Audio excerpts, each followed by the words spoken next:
Hijo de Agustín Lozano, Rintintín, como lo llama mi querido amigo Fleischmann. Eddie Fleischmann, el Weissman peruano. El Weissman peruano, cada vez está más Weissman, ¿no? Cada vez está más Weissman.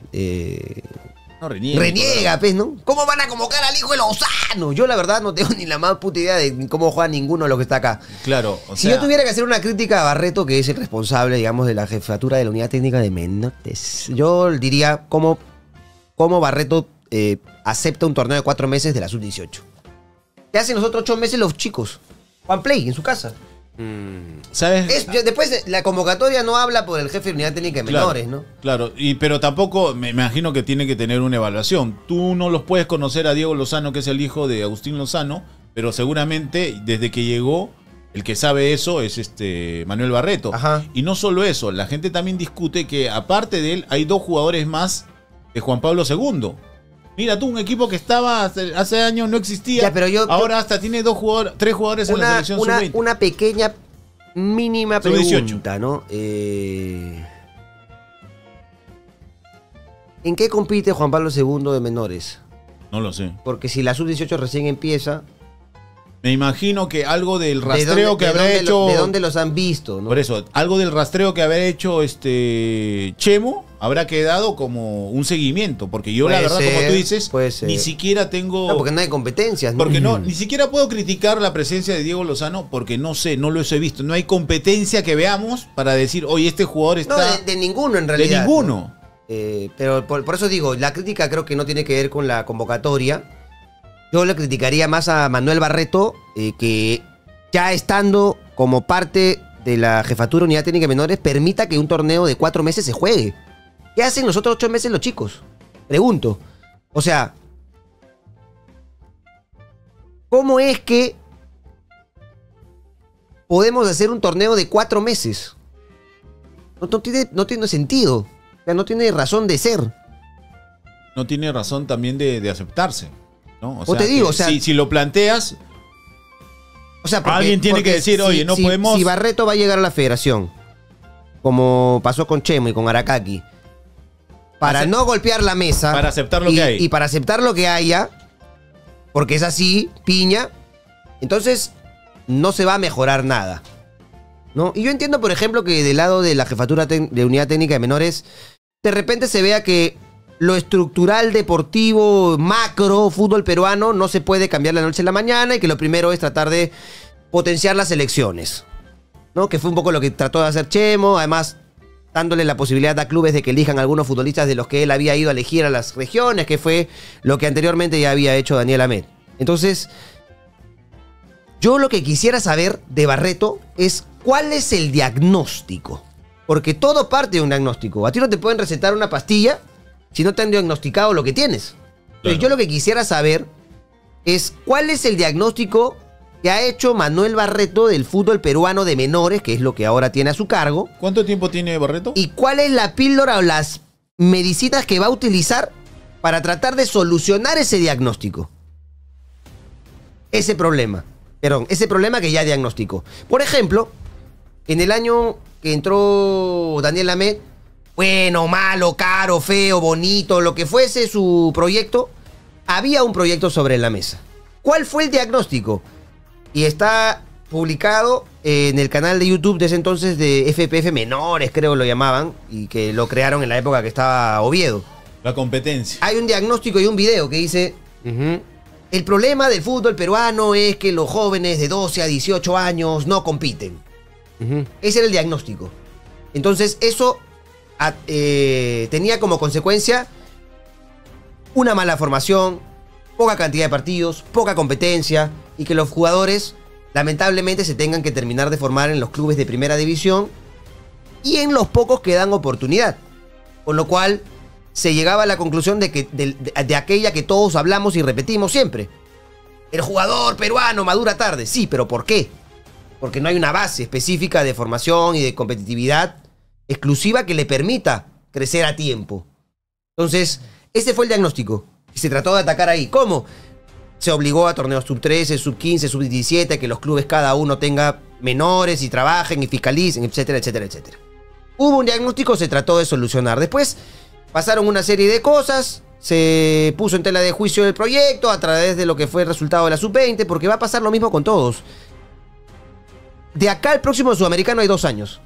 En 2 años recién se va a criticar o no la labor de Barreto por el resultado de la Sub-20, porque así somos un poco nosotros. O sea, vemos solamente el resultado Lo inmediato. del Sudamericano.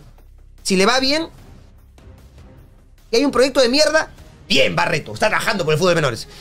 Si le va mal, pero su proyecto tiene sustento, está mejorando, quiere escarbar un poco la estructura y empezar a modificar algunas cosas, no sigue tu proyecto, es una cagada. Es así. La Sub-20 determina muchas cosas. Claro. Lamentablemente. Y el otro día... Pero otra vez, sería paja escuchar a Manuel Barreto, y si quiere venir acá, está bienvenido, escuchar cuál es primero el diagnóstico. Ahora está llevando a Coté Veína a la Federación Peruana de Fútbol a trabajar como su brazo derecho, ¿no? Entonces, sería paja escuchar cuál es el diagnóstico que han hecho del fútbol de menores y cuáles son y cuál de ellos van a atacar primero. ¿Qué es lo que van a buscar? Corregir, porque evidentemente hay una serie de errores y 1000 cosas que hace ¿cuánto tiempo? 30 años no tienen solución. Es lo de siempre, ¿no? Toda la vida ha sido igual. Lo que pasa es que antes las distancias no eran tan grandes porque... Sí, en el Perú se trabajaba mal, pero en muchos países de la región tampoco se trabajaba tan bien. Claro. Ahora se nota más. Y antes el talento era suficiente. Ahora se nota más. Ahora se nota más porque Claro. el trabajo desde abajo, o sea, desde menores para que crezcas. El talento está... Claro. El talento está naturalmente, pero claro, no hay trabajo, no hay competitividad y también creo que otros factores pueden influir en ese crecimiento o no del futbolista de esa edad. Claro. Hay otros factores también, creo yo. Hay otros factores. ¿Cómo que? No es que el jugador peruano madure tarde. Yo creo que el peruano madura tarde. No el jugador. Tú agarra a un niño de 17 años. Pero eso también se Hoy. decía, Pedro también se Agarra a un decía- niño de 17 años. No. ¿Qué tan autosuficiente es? ¿Qué tan independiente es? ¿Qué tan autónomo es? Un niño de 17 años en el Perú, según yo veo que los padres educamos, llega un poco sobreprotegido. Sí, pero Poco lentón. Lo vemos desde nuestra perspectiva, Pedro. Sí. Hay muchos chicos y los que se dedican al fútbol que van a entrenar solo de los 12 años, 13 años. O sea, nosotros vemos cómo son nuestros hijos, ¿no? Seguramente. Sí. No, pero no me refiero a nuestro entorno particular, sino en general. Pero yo no creo que eso, porque también se comentó lo mismo en Ecuador, se comentó lo mismo en Colombia. El ecuatoriano y el colombiano madura tarde. No solo para el fútbol, para cualquier disciplina deportiva, incluso para la vida. Pero ellos dijeron no. ¿Qué es lo mejor que le puedes dar a alguien para que madure? Es la competencia deportiva, no solo el fútbol. ¿Me entiendes? Y en Ecuador y en Colombia se comenzó a trabajar de otra manera. Por eso vemos cómo están ahora Mira, futbolísticamente. yo hablé un día con JJ Oré, que algo tiene para hablar en este tema, ¿no? Claro. Y yo iba mucho a cubrir, mucho a Videna a cubrir partidos de sub-17, que es la categoría de JJ. Siempre venían equipos de Bolivia, selección chilena, selección uruguaya, a jugar en Videna, a partidos amistosos. ¿Sabes cómo era, no? O sea, el partido era privado. Entonces venía la selección uruguaya y jugaba 2 partidos. El miércoles jugaban un partido y el viernes o sábado jugaban otro partido. Yo iba a ver los partidos. Partidos con uniforme de Perú, de Uruguay, líneas pintaditas de blanco, árbitros y cada quien con su comando técnico. Un partido oficial a puertas cerradas. Un partido oficial a puertas cerradas. Y habíamos ahí 2 periodistas. Alguno y yo. Porque la gente no cubre esas cosas, no vende. Y claro que el mérito no era mío, ¿no? A mí me tocaba esa comisión, digamos, yo iba. No era mi mérito, no lo digo por mí, lo digo porque nadie va. ¡Nadie va! Diagnóstico de JJ Oré en ese momento. Su diagnóstico central, hablando con él luego de los partidos, me decía: nosotros somos niños. Maduramos tardes. Mis jugadores son niños. Los de ellos míralos, son adultos. Se comunican como adultos. Se relacionan como adultos. Son adultos que todavía no son mayores de edad. Adultos en el carácter, en la formación, en la autoestima, en lo asentado que están en el mundo, en cómo verbalizan su propio idioma, en cómo son determinados para jugar al fútbol, si quieres. Míralos. Y tenías razón. Los uruguayos te daban la sensación de ser profesionales. Son señores ya. Unos señores, pero solamente que tienen 17 años. Claro. Y los nuestros, efectivamente, eran niños que estaban en la joda, que estaban en el jueguito, en la jodita, pendejada, en la pendejada. Claro. Puta, me pintó la cancha, JJ. Eso es lo Y que- para mí eso es determinante a esa edad.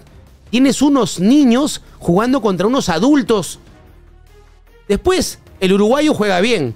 Los peruanos teníamos pisada, teníamos un par de jugadores que pim, pim, pam. Interesante, claro que sí, cómo no. Pero luego veías la cosa,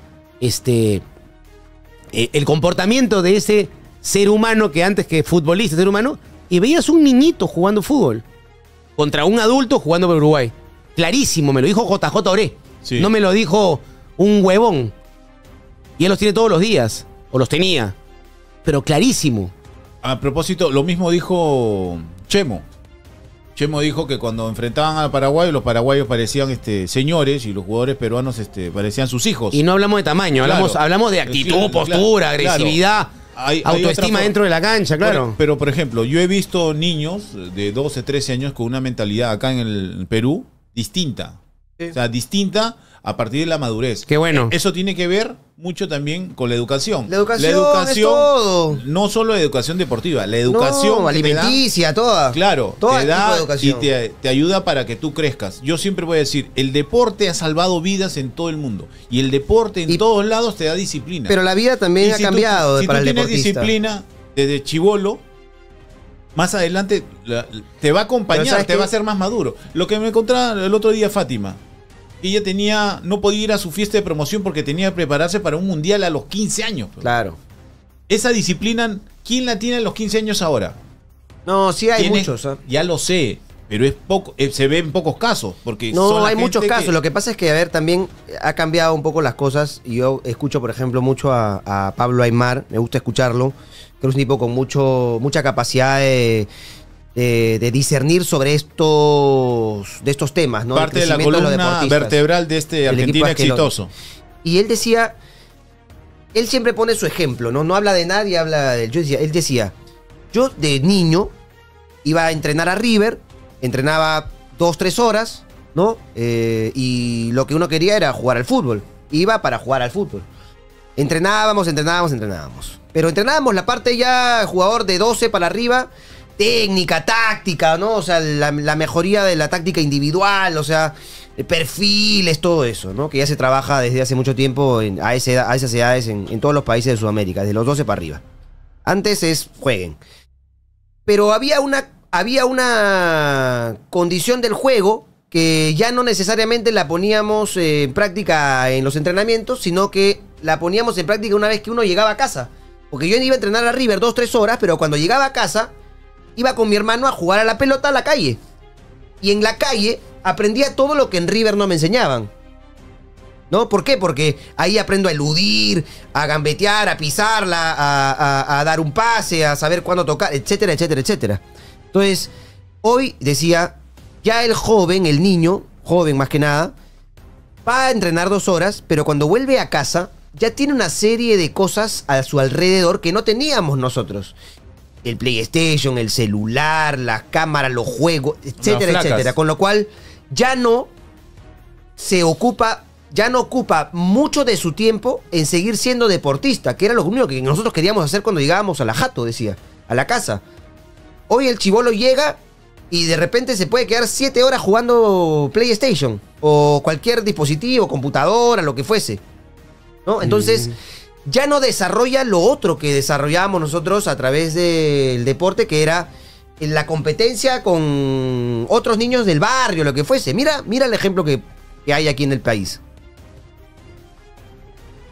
¿Cuántos lugares en este país, ya en la capital si quieres, hay libres para salir a jugar fútbol? Hoy tú tienes que pagar para jugar al fútbol. No, acá en Miraflores no hay, por ejemplo. No hay. Entonces, acá, en Lima, te aseguro que el 80% tienes que pagar para jugar fulbito. Que era antes gratis. Cancha del barrio, ibas y jugabas. Salvo algunas losas que todavía sigo viendo, sobre todo en la zona norte, ¿no? De Lima. Los Olivos, Comas, la zona sur también, Chorrillos. Hay todavía canchas gratuitas, pero todo lo demás está dispuesto para que tú pagues y juegues. Entonces, ¿cómo juega el niño? Y hoy no pueden ni jugar en el parque. Primero, por inseguridad. Segundo, porque no te dejan jugar en el parque. Si en mi época ya la tía salía a joder, imagínate ahora. Ahora Serenajo te lleva, weón, si te ve jugando en un parque. Entonces, cada vez es mucho más difícil acceder a esa parte genuina del deporte, que es salir, juntarte y jugar al fútbol gratis con tus amigos desde chibolo. Tú salías, yo salía. Edu, no sé si ha llegado a esa época, pero... Salía con varones. Pero disponíamos de mucho tiempo para jugar fútbol, para hacer deporte. Hoy ya no hay el espacio y nadie crea el espacio. No es solo Miraflores, porque ahí dice Miraflores. Ya nadie crea ese espacio. Yo me crié en la... te hablo de fútbol, que es masivo. Anda, busca una cancha de vóley, huevón. No hay. A ver si encuentras. Yo me crié en La Victoria y en La Victoria jugaba desde niño. Desde los 8 años, 9 años, 10 años jugaba porque había una cancha de losa. En medio del barrio había una cancha de losa, jugábamos ahí. Cuando queríamos jugar fútbol, jugamos en el Club Obrero, que quedaba en Mendoza, en La Victoria. Y para llegar ahí tenías que tener un equipo, digámoslo así, ya armado. O sea, para jugar con un equipo oficial, de barrio, ¿no? Pero para jugar fútbol. Y en La Victoria solo había una cancha de fútbol. Por lo menos yo recuerdo esa. Solo había una cancha de fútbol. Y eso lo he comentado antes. Y el otro día también en un programa que invitaron. Cuando tú llegas a Buenos Aires, desde 6 hasta la ciudad, debe haber 1000 canchas de fútbol en todo el trayecto. Y todos los chicos jugando. Obviamente que tienen la posibilidad. Y canchas libres, ¿ah? No son que tienes que ir y pagar y nada. Acá en Miraflores, en el Faro, ¿te acuerdas de Miraflores, Pedro? Había 2 canchas de fulbito. ¿Te acuerdas o no? Sí. Había 2 canchas de fulbito. Yo iba a jugar todos los sábados ahí, temprano. No en la mañana, con gente de ahí, de Miraflores. Un día llegaron y dijeron, no, ¿para qué? ¡Plum! Te volaron a la cancha de fulbito. Nadie juega ahí. Canchas libres, ¿ah? Entonces, en todo lado, no solo eso. El vóley, que era el segundo deporte después del fútbol. Tú jugabas fútbol o fulbito en la losa y en la tarde jugaban vóley. Yo jugaba vóley, por ejemplo, con mis amigos y mis amigas de ahí en el barrio. Pero ahora esto ya no tienes. No solo eso, los colegios. ¿Qué colegio tiene una cancha de fútbol? Pocos. Una cancha de fulbito. Tiene patio, no tiene cancha de fulbito. No tienen, pues. Antes tenías tu cancha de fulbito y jugabas tu cancha de tu partidito dentro del colegio. Y sobre la de fulbito había aros de básquet. Y los únicos colegios que tienen cancha de fútbol son los colegios más caros y obviamente las grandes unidades escolares que ahora cada vez son menos, ¿no? De Guadalupe, por ejemplo, o los otros colegios. Pero no hay. O sea, primero que hoy nadie quiere dejar a sus hijos libres en la calle, ¿no? No es como antes que salías y ya regresa. No, la calle no es una opción. No es una opción.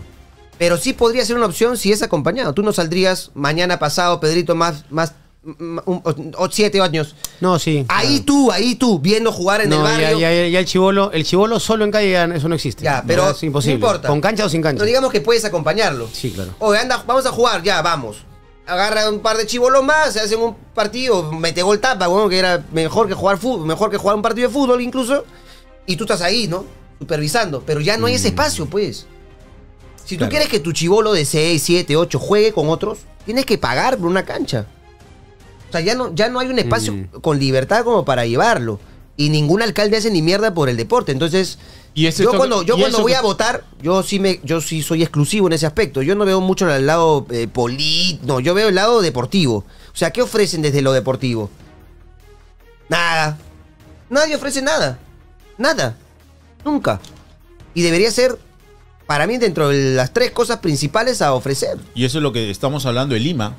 Imagínate cómo es afuera. El otro día yo he visto imágenes de Tarapoto, de Pucallpa, donde hay una cancha de fútbol y los jugadores para jugar una fecha tienen que irse en canoa 1 día y medio.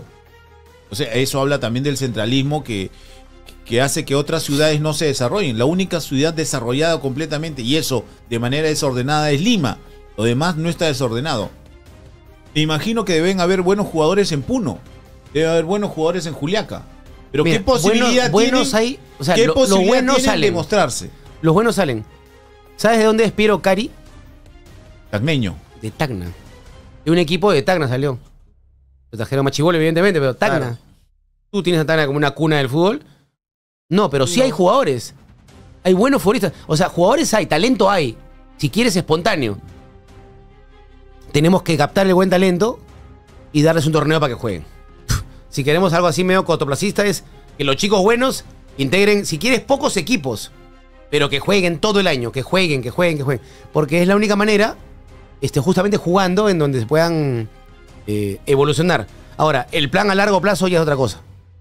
Ahí sí ya depende de que haya más canchas, ya depende de que hayan otras normativas, ¿no?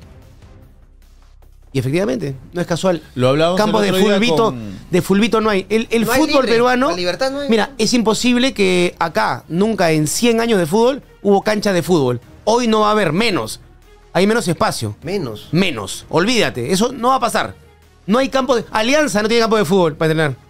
Tiene que rentar canchas. Imagínate. No tiene Alianza, va a tener el pueblo. Ahora, canchas de fulbito, para mí, sí serían buenas, porque ahí desarrollas toda la habilidad. El fútbol y tu incorporación al fútbol la puedes aprender. Un tema de entrenamiento, un tema de espacios, un tema de manejar los espacios.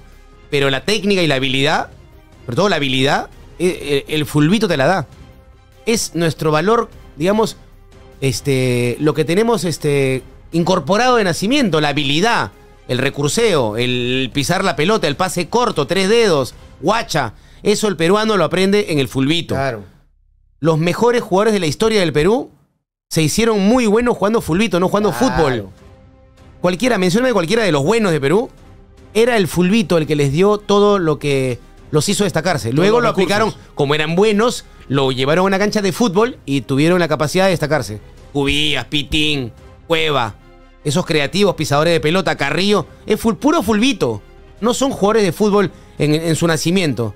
Son fulbiteros que de tan capos e inteligentes que cada uno de ellos ha sido, trasladaban ese talento al fútbol, ¿no? Claro. Jugar fútbol aquí no va a pasar. Vamos a seguir aprendiendo a la pelota en espacio reducido. Nosotros somos espacio reducido. Históricamente somos espacio reducido. Lamentablemente no hay donde competir. Eso es Tal capital. cual. Y estamos Para mejorar. estamos hablando del fútbol, que es el primer deporte del Perú. Si Imagínate Cueva, otro deporte, No, sí, olvídate, no dalo por existe. perdido. Si Cueva se queda en Huamachuco, Claro. no iba a evolucionar. Evolucionó cuando salió del fulbito de Huamachuco Cuando lo y vieron, vino a jugar acá. Fue de suerte. A jugar Fue fútbol en un buen sitio. Fue San Martín a jugar a Trujillo, lo vieron a Cueva y tuvo la suerte de ser Por eso, elegido. ese talento existe o alguien preparó a Cueva. Cueva es talento puro. Y a alguien lo entrenó de una manera especializada para que sea un crack a los 15 años.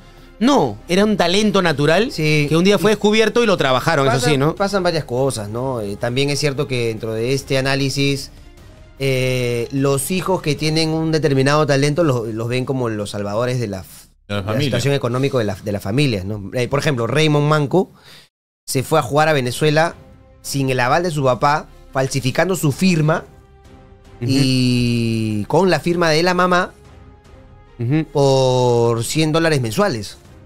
Él dejó del Perú para irse a jugar a Venezuela y por eso lo encuentran allá por $100 mensuales que él los utilizaba para que su familia pueda comer, porque no tenía que comer. Entonces, es una situación extrema, pero que sucede en muchas de las familias de los futbolistas que después vemos tener minutos en primera división. Ninguno proviene de, o son muy, muy pocos los que provienen de una familia estable, Claro. ¿no? De clase media, baja, o sea, clase media alta, no hay, Claro. no son mayoría. Entonces también luchan contra eso y esa es la parte donde se ve que el fútbol peruano no creció, pues que decía Pedro, crecieron todos menos nosotros, desde lo educativo, sea de la alimentación, el rigor, el compromiso, o sea, el tema mental, etcétera, etcétera. Yo siempre pongo a Yuya porque Yuya me parece un jugador extraordinario a mí, pero claro, no fue formado como debería, porque bien formado como debería, con competencia. Yuya formado en Argentina de los 12 años, podría ser el 10 de Boca, huevón. Tranquilamente podría haber llegado a ser. O 10 de algún equipo grande, Vélez, de esos. Porque talento le sobra. Tiene en la cabeza el fútbol. Lo ve desde arriba Yuya el fútbol, ¿o no? Siempre tiene un pase, siempre tiene la jugada perfecta. Pero claro, después te das cuenta que no ha llegado al gran nivel regular y demás porque no fue parte, lamentablemente, de un proceso estructural bueno, pues. Sino al contrario, malo. Y ahí en el camino hemos perdido por eso muchísimos muchísimos futbolistas, ¿no? Y mira, y hay un Yuya, hay un Cueva, hay un Cari en Tacna. O sea, hay. Talento hay. El tema es que hay que darles una línea de carrera que no sea exclusiva de Lima. Hay un Lazo en Arequipa. Por ejemplo... Lazo en Arequipa. Lo que me comentaban, lo bueno que está haciendo Melgar... Kenji, ¿no? Lo que está haciendo Melgar, lo que me comentaban, que la gente del sur de Arequipa, de Puno, de Tacna, está viendo la posibilidad de los que juegan pelota de irse a Melgar. Claro. Porque Melgar ya lo toman como un equipo serio, Exacto. con campeonatos serios, con canchas, con campos de juego y todo. Un buen predio, ¿no? Dentro de todo eso, que es Arequipa, la segunda ciudad más importante, que tenga también un equipo que te cobije y que te pueda dar la oportunidad de jugar al fútbol. Porque si no, el jugador de Puno, de Tacna, tendría que venir a Lima a mostrar. Exacto. Y tener solo una oportunidad. No, y además... Una oportunidad Bruno, de jugar pelota. Y mira todo lo que te decía antes. Se va como el hijo pródigo en búsqueda de sacar... La salvación. Es la salvación. Entonces, tiene una presión a los 13 años, huevón, a veces... Que nosotros la tenemos después cuando tenemos 25 y tenemos que tomar una decisión si optamos por esto o por lo otro, que es un trabajo. O sea, olvídate, y tienen que tomar decisiones a esa edad. Claro. Y no es fácil, ¿no? Porque han salido de una mala educación, etcétera. Entonces, no es fácil ser futbolista. Muchas veces se señala al futbolista, no, cagada, ¿no? Borracho de mierda. Pero, puta, hay un proceso muy fuerte que les ha tocado vivir también, ¿no? Que después... Muchos de ellos no lo han sabido enfrentar de la mejor manera justamente por esa falta de educación. Pero mira, que llegamos a ese tema solamente por hablar de la convocatoria del hijo de Lozano, pero que claro... ¿Kenji Cabrera dónde es, ah? ¿Kenji Cabrera, ¿no sabe? ¿Es limeño? Kenji- Es japonés, nació en Japón, ¿no dice? Sí, nació en Japón. No, pero ¿dónde Pero creció? su papá O sea, es, ¿dónde creció? ¿Dónde conoció la pelota? Kenji vino a jugar a Ventín. O sea, el que lo lleva a Melgar es Marco Valencia. Marco Valencia. Ya, pero Sí, es... él nació en Shiga, en Japón. Mm. Pero su... ¿Pero dónde creció? La pregunta es dónde creció, que es donde aprendió, ¿no? Espérate, te voy a decir su papá dónde Mira, era. en la historia del Perú hay un montón de jugadores de provincia que nadie tenía. Oblitas era de Mollendo. Mollendo. Oblitas, Oblitas de Mollendo. el posiblemente mejor extremo o puntero izquierdo de la selección, de Mollendo. ¿Tú has vuelto a conocer un futbolista de Mollendo? No, Sotil era de Ica, tengo entendido. sí. Ha habido en Ica, en los últimos 50 años, un jugador que también sea como Sotil, o De sea, ese nivel no, primera pero división. de Pisco y de Ica sí. Esas zonas Claro. deberían ofrecernos más jugadores. No solo eso. Casi nunca llegan acá. No solo eso, yo te digo una cosa. Chincha, que era cuna de campeones, los Mina eran de Chincha, el boxeo, Anacé Carrillo de Chincha, voleibolista, futbolistas, el Cóndor Mendoza, otros futbolistas de antes Kenji todavía Cabrera. que eran de Chincha. Kenji estuvo Chincha se en- perdió como cuna de campeones. Perdóname. ¿Qué jugador sale ahorita de Chincha? Pero tú vas a una lista larga de jugadores de la selección notable en su momento que no son de Lima. No son. Muchos no son de Lima. Chumpitaz, el mejor jugador de la historia a nivel, digamos, Defensa. respeto y de defensa internacional, no era de Lima. Era de Cañete. De la zona ahí de Edu. Chumpitaz era de Cañete. Lolo Fernández era de Cañete. Te dije, en la búsqueda de los grandes exponentes de nuestro fútbol, vas a encontrar un montón de limeños, pero un montón de gente del interior. No, sí, de Cualquier hecho. cantidad de gente del interior Pero que ha tenido la todo- capacidad de disciplinarse, de hacer una línea, de llegar. Y nadie los descubrió. Ellos vinieron, tuvieron que moverse de sus sitios Claro. para venir. Pero si tú vas a buscarlos, ¿no vas a encontrar talento? De todas- ¡Ay! No tengo duda. ¡Ay! O sea, estas son las pruebas. Por mérito propio no tuvimos un Sotila. Porque trabajamos, buscamos, No, pulimos. No. Él era un crack que salió de su lugar y se dio a conocer. El talento porque él se abre quiso. camino. El talento se abre camino. Messi es un genio, ¿no? Del fútbol. Pero sostener la regularidad que ha tenido en... ¿Cuántos años de carrera? ¿15?